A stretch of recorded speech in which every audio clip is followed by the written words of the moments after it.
B fam, I'm heated this week. Alright, that last week trash was terrible.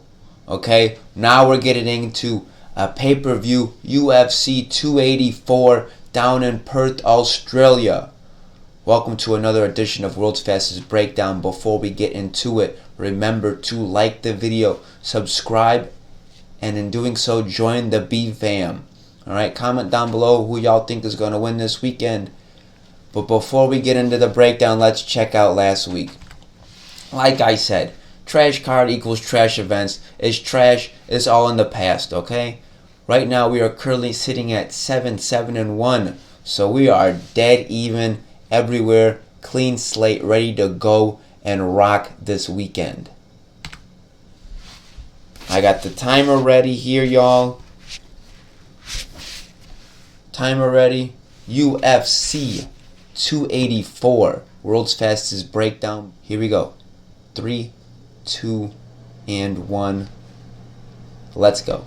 Starting off this main card, we got a light heavyweight bout between Jimmy Crute and Alonzo Menifield. I mean, look at these records. 12-3, 13-3. And a majority of these fights, whether wins or losses, have ended in stoppage. So before I even give y'all a pick, I am going with the under on this one. This will not last a distance at all. Personally, I do think Jimmy Crute, he's got 2 back-to-back losses, but one is against the current champion Jamal Hill, and the second one is against Anthony Smith, where he basically got dead-legged, and it was a doctor's stoppage.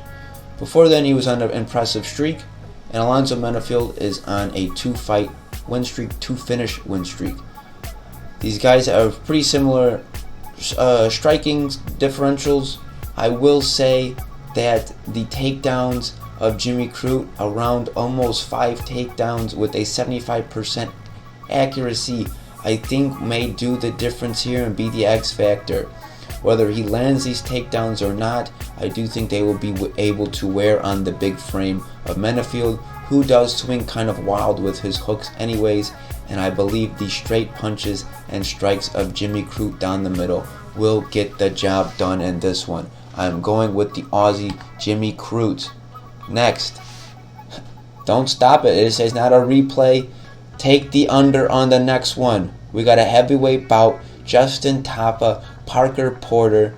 These guys are going to be swinging and banging, and someone's going out. I do personally think that Taffa had an incredible last performance against Harry Hunsucker, where we kicked his head off.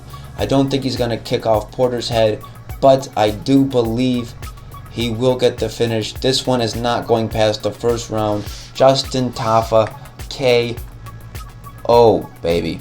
The third bout, this was a really good one. We got the rising prospect Jack Della Maddalena versus the vet Randy Brown. Brown will have a 5-inch reach advantage and a 4-inch reach advantage, 4-inch height advantage against Maddalena. I do believe that Maddalena has got phenomenal boxing. It's the most crisp thing you're gonna ever see. He is riding a 3 first-round stoppage streak, and Randy Brown has done quite well for himself as well. With that being said, I do believe if JDM is able to get Brown against the cage and land and rip those body shots, I do think at some point he will crumble. Will this leave the first round? I believe so, but I do think Jack Della Maddalena will get the finish at some point. He will be able to calculate the range and the distance of this one, get his hands on Brown, and he will finish him at some point in this fight. I'm going with Jack Della Maddalena in this one. The co-main event for the interim featherweight championship, we have Yair El Pantera Rodriguez versus Josh Emmett. 2 very impressive guys, very different styles. Rodriguez, you know how he is. He's light on his toes. He can hit you anywhere with those kicks, elbows, knees. He has mastered the 8 limbs. Emmett, he's got a right hand cannon that is going to look to land for all 25 minutes. I do have to say though, both of their performances were a little sketch. For Rodriguez, ended in an injury against Brian Ortega, and Josh Emmett, to quote George St. Pierre, "I am not impressed by your performance." I do believe he lost to Calvin Kattar back in, I believe that was June. And I think with that kind of similar frame as Kattar, Rodriguez will be able to piece up Emmett at range. And if he tries to get in close, maybe hit him with a front kick, an elbow, a knee, right up the middle.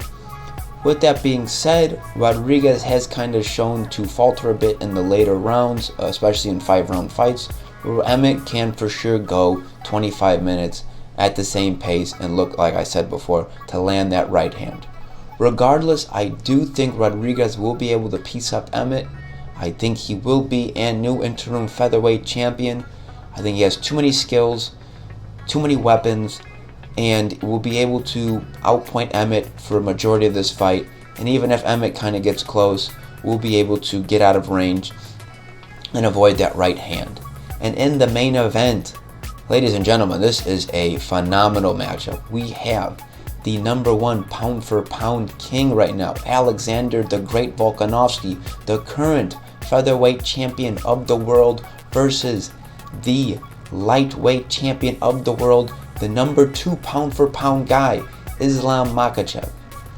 As much as my heart wants to say Volkanovski, I am going to go with Makhachev. I think his grappling is just on another level. I think he will just be able to crumble Volkanovski throughout those five rounds. Do I think Volkanovski has a chance? Yes, he's got an incredible gas tank, phenomenal footwork and striking. His IQ is off the charts. But ultimately, I do believe going up in weight and in size will just be too much of a disadvantage, especially in the grappling range. Again, my heart says Volkanovski, but my head is going with Islam Makhachev, and still in our main event.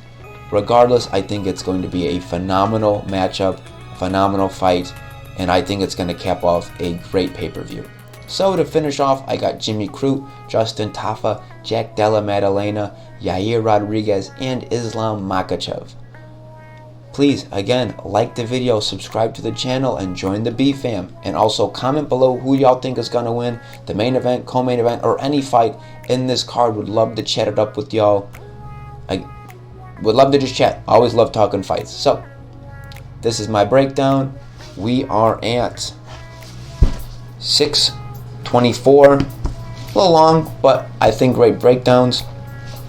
As always,